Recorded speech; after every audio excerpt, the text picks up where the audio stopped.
साक्षात विराजमान परम पूज्य मुनिवर श्री दुर्लभ सागर जी महाराज की जय। मुनि संघ की जय।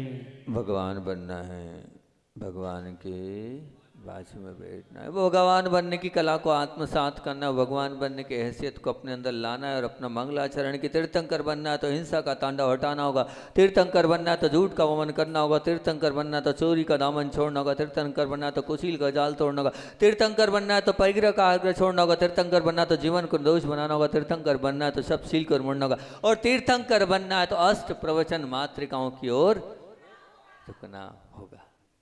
तो अपनी बात चल रही थी परिग्रह के आग्रह को छोड़ने की, और मैंने आप लोगों से कल बात करी थी मक्खी पर बैठने की कि वो मक्खी पत्थर पर भी बैठ रही है, शक्कर पर भी बैठ रही है, चिकनी विष्ठा पर भी बैठ रही है, मधु पर भी बैठ रही है। आप बैठना पर किसके समान बैठना, या तो पत्थर के समान आप उस धन सामग्री पर बैठना, और नहीं हो तो शक्कर के समान बैठना। पत्थर जैसे मक्खी बैठी है तो बस उड़ के चले गई, ना उसको पत्थर से लेना है, नुकसान उसका कुछ नहीं होना है। इसी प्रकार से मक्खी पर जितना लिया उतना, लेकिन मधु के समान नहीं। और कल ये भी बोला था हमने कि मूर्छा श्रेष्ठ पर ही नहीं होती है, कनिष्ठ पर भी होती है। मूर्छा उत्तम पर नहीं होती है, अधम पर भी होती है। और आकर्षण जो है ये निश्चित मान के चलना, वो जो आकर्षण है ये मत मानना कि जो बहुत सुंदर उस पर होता है, कुरूप पर भी होता है। और उस ममत्व के विस्तार का निर्णय संग्रह के विस्तार के आधार पर किया जाता है, और अल्प संग्रह वाला कदाचित उतना क्रूर नहीं होता है जितना अधिक संग्रह वाला। कल एक वो कहानी, एक उदाहरण भी दिया था, और अंत अपन ने किया था कि संग्रह जितना अधिक होगा ममता उतनी अधिक होगी, ममता जितनी अधिक होगी क्लेश उतना अधिक होगा, और क्लेश जितना अधिक होगा उद्विग्नता उतनी अधिक होगी, और उद्विग्नता जितनी अधिक होगी क्रूरता उतनी अधिक आपके जीवन में बढ़ती चली जाएगी। इसलिए संग्रह कम कर दीजिए, और संग्रह कम करने के साथ साथ और क्या कर दीजिए, और उस संग्रह के प्रति आप अपना समय जो है वो कम कर दीजिए। और एक और कल का क्रीम कोडिशन था, जब पास में कुछ नहीं हो सहजता मजबूरी हो सकती है, परंतु जब सब कुछ हो लेकिन फिर भी सहजता हो तो वह शक्ति होती है। अपनी शक्ति को आपको जागृत करना है। और बात आज काय की हैगी, आज बात अपने को प्रारंभ करना है, तीर्थंकर बनना है तो जीवन को निर्दोष बनाना होगा। वास्तविकता में बहुत मार्मिक बात है आज की। भगवान सब बनना चाहते हैं, लेकिन भगवान कब बने हैं कभी सोचा आपने? वो तीन लोक के नाथ बने हैं, वही भगवान बन सकता है जिसके जीवन में थोड़ा बहुत भी दोष नहीं हो। जो निर्दोष होता है वही भगवान बनने की हैसियत रखता है। अपने आप को हमें बहुत टटोलना है कि हम कहाँ कहाँ पर पाप करते चले जा रहे हैं, और उन पापों को स्वीकार भी नहीं कर रहे हैं, उन पापों को एक्सेप्ट भी नहीं कर रहे हैं, उन पापों को हम मान भी नहीं रहे हैं। जब तक जीवन में निर्दोषता नहीं आएगी, वो दोष रहित हमारा जीवन नहीं होगा, हम भगवान बन ही नहीं सकते। निश्चित मान के चलना। हम व्यापार में जब मूल्य या कीमत गिर जाती है तो अच्छा नहीं मानते, क्योंकि गिरावट व्यापार में नुकसान की ओर ले जाती है। पर कभी हमने अपने आप को देखा कि मेरा मूल्य कैसा है? मेरा मूल्य, अपने आप को मूल्य को देखा कि आपका मूल्य गिर रहा है या आप बहुमूल्य बन रहे हो? अपने आप को परखो आप कि मेरा मूल्य, आप बाजार के मूल्य पर तो चिंता कर रहे हो कि मैं सोयाबीन का रेट गिर गया, गेहूं का, चने का रेट गिर गया, अब क्या होगा। लेकिन वास्तविकता में वो तो क्या है, वो परिग्रह है। उस परिग्रह में आप और कमा लोगे, लेकिन स्वयं आपका जो स्वयं का जो मूल्य गिर रहा है उसके माध्यम से आप कहाँ जाओगे? निश्चित मान के चलना कि अगर हमारा वो मूल्य अगर गिर रहा है, हम अपने आप को गिरा रहे हैं, अपने आप को नीचे ले जा रहे हैं। जब आप अपने आप को परखना चाहते हो तो आप परखो। जब आप नहीं हो और आपको याद किया जाए तो समझना आपके जीवन में अभी हाल गिरावट नहीं है। गिरावट की मिलावट से बहुत दूर है आपका जीवन। पर कब होगा वो गिरावट की मिलावट से दूर? कब? जब आप बहुत सच्चे और अच्छे होंगे। मेरा सच्चा मूल्य मेरी अनुपस्थिति में सबको याद आऊँ मैं, मेरे गुणों को, मेरे अच्छे कार्यों को, मेरी सेवा को, मेरे समर्पण को, मेरी भक्ति को अगर याद किया जाए तो समझ लेना तुम्हारा जीवन अभी गिरा नहीं है। क्या बोल रहा हूँ? बहुत क्रीम कोटेशन कि मेरा सच्चा मूल्य अगर मुझे पता करना है तो मेरी अनुपस्थिति में सबको मैं याद आ रहा हूँ कि नहीं, पहली बात। मेरे गुणों को लोग याद कर रहे हैं कि नहीं, दूसरी बात। मेरे अच्छे कार्यों को से मुझे मेरी पहचान हो रही कि नहीं, तीसरी बात। मेरी सेवा से लोग प्रभावित है कि नहीं, चौथी बात। मेरे समर्पण को सभी लोगों के बीच में सराहा जा रहा है कि पांचवी बात। मेरी भक्ति जो मेरे अंदर तक समाहित है वो भक्ति को सब लोग समझ रहे हैं कि नहीं, ये छठवीं बात। तो आप समझना, अगर आपके जीवन में गिरावट नहीं है, आप गिरावट से बहुत दूर हैं, तो ये जीवन आपका बहुत अच्छा बनेगा। सबके हृदय में आपका स्थान एक सज्जन और सात्विक और एक सुलझी हुई मानसिकता का होगा, तो आपका मूल्य अमूल्य है। फिर से बोलूं, सबके हृदय में आपका स्थान एक सज्जन, सात्विक और सुलझी मानसिकता का होगा, तो आपका मूल्य अमूल्य है। आप कीमत वाले नहीं हैं, आप बेशकीमती हैं। और बेशकीमती जब बनोगे आप, जब आप सुलझी हुई मानसिकता के होगे, जब आप सात्विक जीवन जियोगे, जब आप सज्जनता के साथ अपने जीवन का यापन करोगे। हर पदार्थ को तोला जाता है, परंतु अगर अपने आप को अगर तोलना है, वो जो आप अपने आप के वजन को तोलना है, तो अपने को तोलो कि आपका शुद्ध सात्विक वजन कितना है, आपके मन में करुणा कितनी है, आपके जीवन में दया कितनी है। आपका असली वजन आपकी दया है, आपकी करुणा है, आपका सात्विक जीवन है। सात्विक जीवन से तात्पर्य क्या है? पापों से रहित जीवन, वही आपका असली वजन है। जैसे मान लीजिए, है ना, अमित चने का व्यापारी, गेहूं का व्यापारी है ना, तो बताओ, मैं पूछ रहा हूँ, अन्न जितना गीला होता है उतना ही वो वजनदार होता है। उसी प्रकार हृदय, ये जो शुद्ध सात्विक करुणामय और दयामय धर्म से गीला होगा, तो ये मान के चलना आपका वजन बढ़ता चले जाएगा। शरीर के वजन की जानकारी सबके पास है कि नहीं? बताओ, है ना?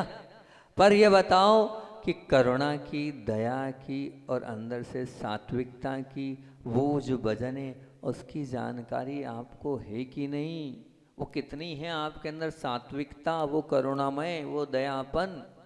गिरावट को आप अच्छा नहीं मानते हो, और आपके अंदर की जो भावनाएं धर्म के प्रति या स्वयं के चारित्र के प्रति कितनी गिरी है, आप देखो तो मैं कितना अलर्ट हूँ उस गिरावट के प्रति। मैं हमेशा पूछता हूँ कि धन बढ़ा या कम हुआ, उसकी चिंता तो आप रात दिन 24 घंटे करते हो, कर ही रहे हो, लेकिन अपनी एक बैलेंस शीट तैयार करो। इन 5 चीज़ों को बार बार श्रावकों से मैं पूछता हूँ कि क्या बैलेंस शीट तैयार करो। अपने जीवन की गिरावट को देखना है, अपने जीवन का मूल्यांकन करना है, अपने जीवन का परीक्षण करना है, अपने आप की हैसियत को देखना है, अपने आप को तुलना करना है। तो इन चीज़ों से तुलना करो, ये 5 बिंदुओं को मंत्र मानो, इन यंत्र मानो और जीवन को ऊपर उठाने के लिए विचार करो। क्या मेरे जीवन में पहले जितने संस्कार थे वो संस्कार बचे हैं? वो पवित्रता बची है जैसे पहले पवित्रता और जैसे संस्कार थे? दूसरा, जो मेरे संबंध थे, जैसे पहले संबंध थे, क्या वैसे ही संबंध हैं? एक बहू जब नई नई आती है तो कैसे पति से संबंध होता है, कैसी सास के साथ विनय होती है, कैसे ससुर के साथ विनय होते हैं, क्या वैसा ही प्रेम, वैसे ही संबंध है? क्या मेरी समता जैसे पहले थी वैसी अभी है? क्या मेरा वो साहस जो पहले था वैसा आज भी है? क्या मेरे वो सद्गुण जो अच्छे गुण थे वो आज भी मेरे अंदर हैं? अपने आप को इसमें परखो, मेरे संस्कार घटे कि बढ़े, मेरे संबंध घटे की बढ़े, मेरी समता घटी की बढ़ी, मेरा वो आत्मबल वो साहस घटा की बढ़ा, मेरे वो सद्गुण घटे कि बढ़े। इस पर चिंतन होना चाहिए, इस पर मंथन होना चाहिए, इसको बार बार देखने का प्रयास करो कि मेरे संस्कार, मेरे संबंध, मेरी समता, मेरा साहस, मेरे सद्गुण घटे कि बढ़े। अगर आपका जीवन निर्दोष है तो ये बढ़ने चाहिए, और आपका जीवन दोषपूर्ण है तो अगर गिरावट से युक्त है तो निश्चित रूप से मान के चलना ये आपके जीवन में कम होते चले आएंगे। एक बात पूछता हूँ मैं आपसे, अगर गिरावट आ भी जाती है आपके व्यापार में और आपको घाटा भी लगता है और मूल्य गिर भी जाता है, तो क्या होता है? फिर भी मूल्य बढ़ेगा, इसलिए आप क्या करते हो? मेहनत करते हो। आज कोई बात नहीं, हो गया, लेकिन मैं मेहनत करता हूँ, उस मेहनत के माध्यम से वो जो वापस जितना भी मैंने घाटा, जो भी लॉस हुआ है, उस लॉस को कवर कर लूँगा। ये आपकी मानसिकता रहती है और ऐसा आप करते भी हो, ठीक है ना। आप गिर भी जाते हो तो उस गिरावट को आप बदलने का प्रयास करते हो। तो मेरा भी एक ही कहना है, मेरा भी एक ही कहना है, आप कहीं पर गिर भी गए हो, उस गिरावट से ही जीवन की बदलाहट ले आओ। कोई बात नहीं, गलती हो गई, उस गलती को रिपीट मत करो, उस गलती को दोहराओ नहीं, उस गलती को बार बार मत करो, अपने जीवन को बदलाहट की ओर लाओ। वो गिरावट आपके जीवन की बदलाहट बन जाए। वो गिरावट से अंदर का वैराग्य दृढ़ होना चाहिए, उस गिरावट के माध्यम से अंदर का आत्मबल और मजबूत होना चाहिए। ए भगवान, मैं कहाँ गिर गया था, मैं किस गंदगी में कूद गया था, मैंने क्या कर लिया, मैं कहाँ पहुंच गया, मुझे कहाँ जाना था, मेरी क्या ऊंचाइयाँ थी और मैं किन नीचाइयों की ओर पहुंच गया। कोई बात नहीं, उस गिरावट से आप अपने जीवन में बदलाहट लाओ। निश्चित रूप से वो बदलाहट आपको बहुत ऊंचाइयों तक ले। गिरते तो सब हैं, पर जो गिर कर सीखते वो महान बनते हैं।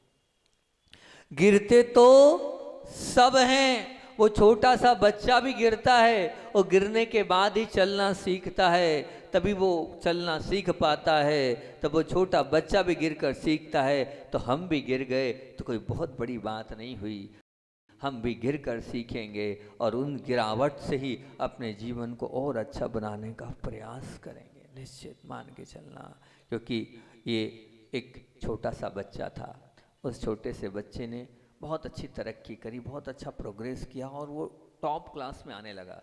यहाँ तक कि हर बार मेरिट लिस्ट उसको कोई नहीं रोक सकता था, और उस मेरिट लिस्ट की लोभ में और अभिमान में उसने उस वर्ष पढ़ाई नहीं करी। और जब वो पढ़ाई नहीं करी तो निश्चित रूप से अगर आपको ज्ञान का अभिमान है तो वो अभिमान भी है जो वो चूर चूर कर देगा। और हुआ वही, 12th के एग्ज़ाम थे और उस 12th के बोर्ड एग्ज़ाम में वो उतने अच्छे अंक नहीं प्राप्त कर पाया। कहाँ तो वो टॉप करता था और स्थिति खराब हो गई उसकी, वो डिप्रेशन में आ गया। जब वो डिप्रेशन में आ गया तो जो उनके प्रधान अध्यापक महोदय थे, उन्होंने प्रिंसिपल साहब ने एक बार अपने भवन में बुलाया और कुछ नहीं कहा, क्योंकि लोग समझा चुके थे। फिर भी समझाने के बाद भी कहीं कुछ फर्क नहीं पड़ रहा था। तो वहीं पर बाहर ठंड में अग्नि जल रही थी, उसमें कोयले जल रहे थे, कोयले जल रहे थे, कोयले जल रहे थे और कोयले जल रहे थे। तो हुआ ये कि शिक्षक महोदय ने कहा वो कोयले को बाहर करो, कोयले को बाहर किया। फिर उसके बाद शिक्षक महोदय ने कहा वो बुझ गया कोयला, उस पर पानी डाल दिया। फिर पुनः उस कोयले को लिया और वापस अग्नि में डाल दिया।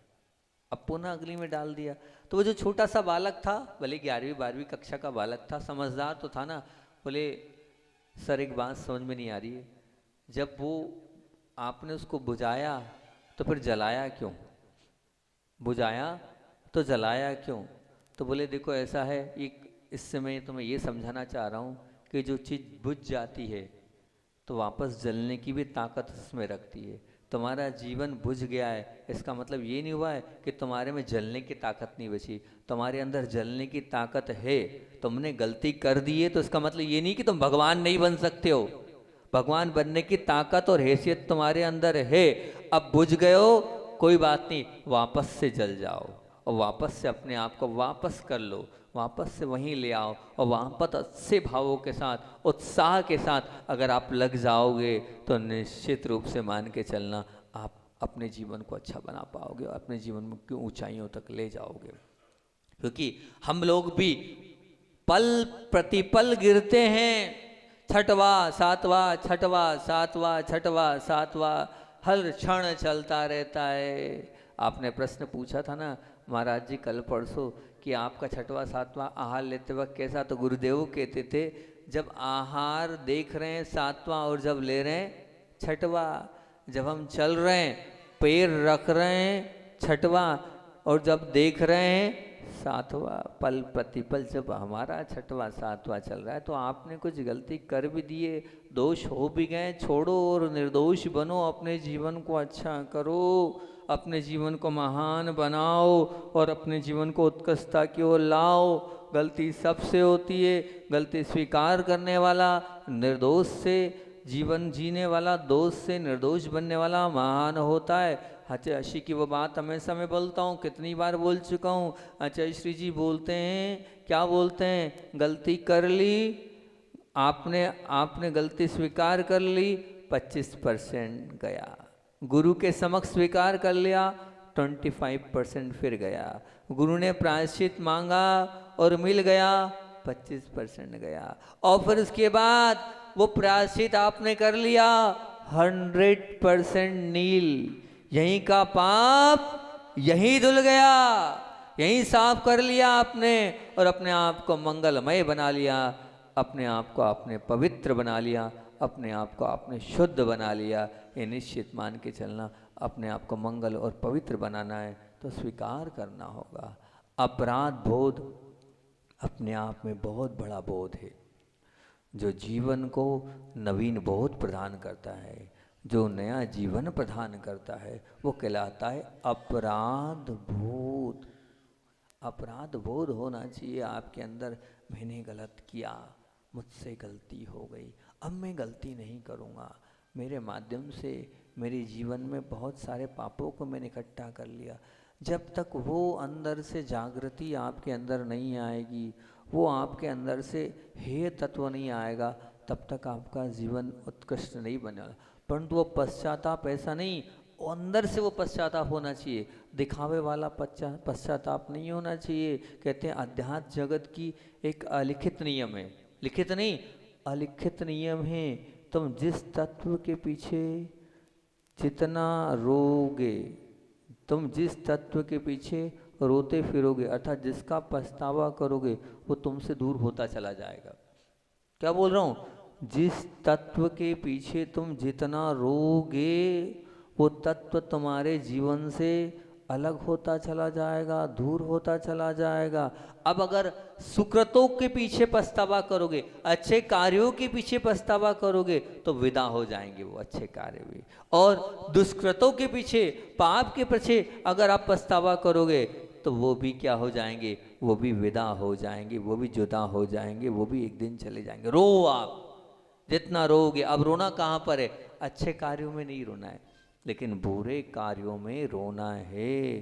पिछले जन्मों के पाप इस भव के दोष को धो डालते हैं, पिछले जन्म के जो पाप और इस भव के जो दोष हैं वो क्या करते हैं, वो हमारे अगर आपने बस धो डालते, लेकिन कब कब, मात्र अफसोस की एक बूंद। क्या, पिछले जन्मों के पाप और इस भव के दोष धो डालती है भिगोकर, मात्र अफसोस की एक बूंद। अंदर से अफसोस होना चाहिए।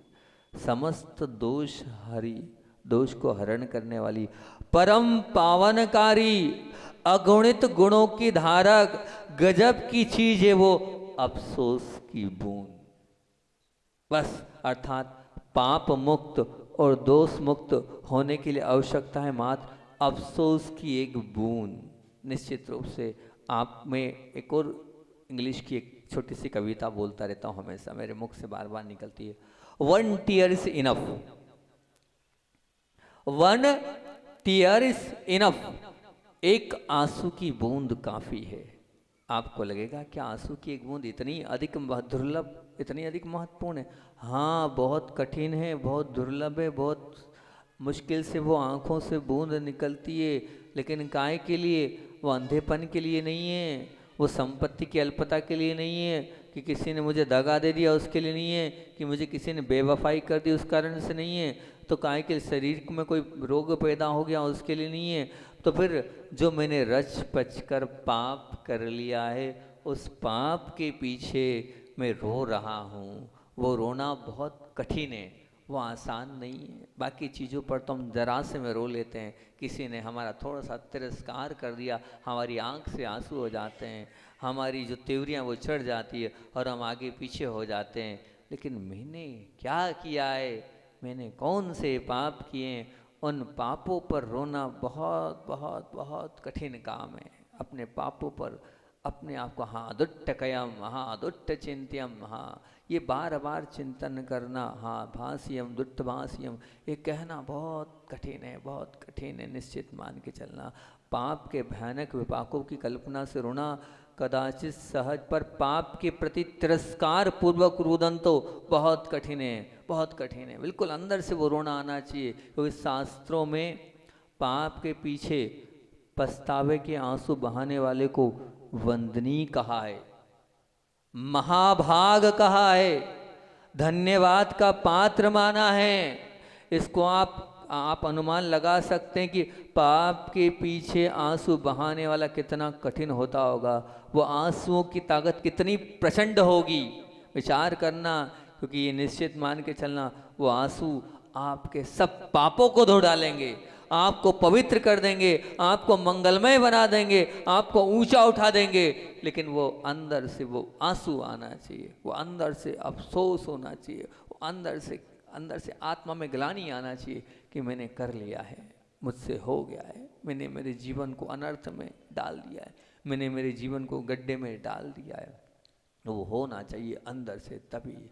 लेकिन मुझे बार बार ऐसा लगता है, हम इसलिए स्वीकार नहीं करते हैं गुरु के समक्ष जाकर, हमें डर लगता है वो क्या समझेंगे, वो मुझे गलत समझेंगे, मेरे प्रति उनकी क्या धारणा बन जाएगी, मेरी क्या इमेज बन जाएगी, वो मेरे विषय में गलत नहीं सोचे। इस विचार से आप अपने आप को पवित्र नहीं बना पाते हैं, और ये जो अपवित्रता है वो और बढ़ते ही चले जाती है। हम अगर स्वीकार करके अपने आप को धो लेते हैं तो फिर क्या होता है, वो जो है वो पवित्रता, वो जो गलतियाँ हैं वो जीवन में दोबारा नहीं होती है। क्योंकि निर्दोष बनने की बात चल रही है, भगवान बनना है। जो निर्दोष होता है वही भगवान बन सकता है। थोड़ा बहुत भी आपके अंदर कालापन है तो आप भगवान नहीं बन सकते, आपका समाधि मरण नहीं हो सकता।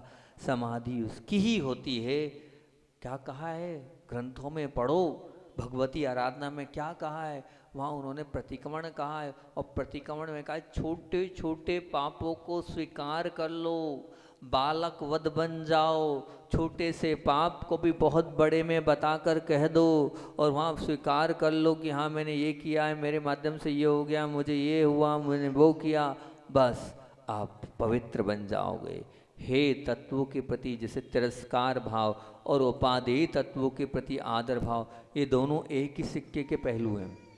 ध्यान रखना, एक साथ ये दोनों जाते भी हैं और आते भी हैं। इसलिए अगर जैसे जैसे हे तत्वों के प्रति तिरस्कार होगा तो निश्चित रूप से क्या ग्रहण करना है ये आपके जीवन में आता चला जाएगा, पर अंदर से वो ताकत आपके अंदर आत्मसात हो जानी चाहिए, और आप उन सबको अलग करते चले जाओगे तो जीवन अच्छा बनता चले जाएगा।